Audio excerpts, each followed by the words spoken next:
کچھ لوگ حالت روزہ میں گانے، فلمیں، ڈرامے وغیرہ کا استعمال کرتے ہیں کہ چاہیے کہ ان کو قرآن کی تلاوت کریں یا ذکر اللہ، استغفار، ان کے بارے میں تھوڑا یہ عمل زور ہے جو حدیث میں نے آپ کو سنائی. قول زور اور عمل زور دونوں روزے کی حالت میں حرام ہے. قول زور سے مراد ہر وہ بات جو شریعت کے خلاف ہو، اور عمل زور سے مراد ہر وہ کام جو شریعت کے خلاف ہو. چنانچہ گانے سننا، موسیقی سننا یا فلمیں، ڈرامے وغیرہ دیکھنا روزے کی حالت میں یہ عمل زور ہے. روزہ آپ کا ہو جائے گا لیکن ثواب بالکل نہیں ملے گا. چنانچہ احادیث میں ثواب کی نفی کہ اس کو اس کے بھوک اور پیاس کی تکلیف کے سوا کچھ حاصل نہیں ہوگا.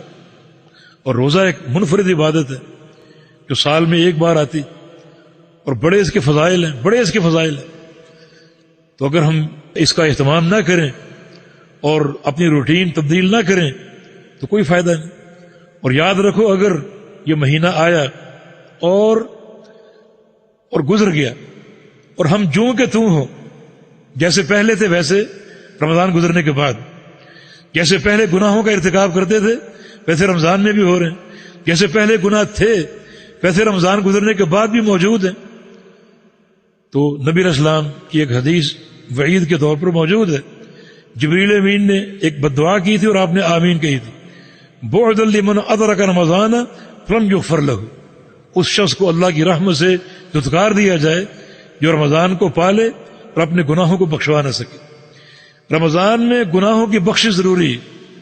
کہ رمضان آئے اور ہم گناہوں کو نہ بخشوا سکیں تو یہ بددعا موجود ہے جبریل امین کی اور آپ کی آمین. کتنی بھیانک یہ بددعا ہے. اللہ کی رحمت سے اگر کوئی شخص دھتکار دیا جائے تو وہ جنت میں نہیں جا سکے گا. جنت کا داخلہ اللہ کی رحمت کے بغیر ممکن نہیں ہے.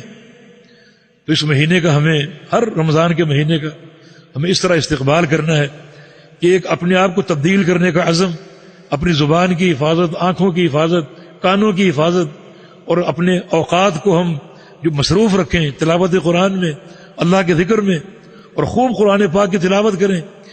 قرآن رمضان میں اترا، رمضان اور قرآن کا گہرا ساتھ ہے، گہرا تعلق ہے. اور نبی علیہ السلام کی حدیث ہے القرآن والصیام یشفعان للعبد یوم القیامہ، روزہ اور قرآن دونوں مل کر قیامت کے دن بندے کی سفارش کریں گے. لیکن کب کریں گے؟ آپ ان کو ملا کر رکھیں تو صحیح نا. ملا کر رکھنے کا معنی یہ کہ رمضان میں آپ کثرت سے قرآن کی تلاوت کریں. جب کثرت سے تلاوت کریں گے تو آپ نے روزے اور قرآن کو جمع کر دیا. اب یہ دونوں قیامت کے دن جمع ہو کر آپ کے لیے سفارش کریں گے اور اللہ پاک قبول کرے.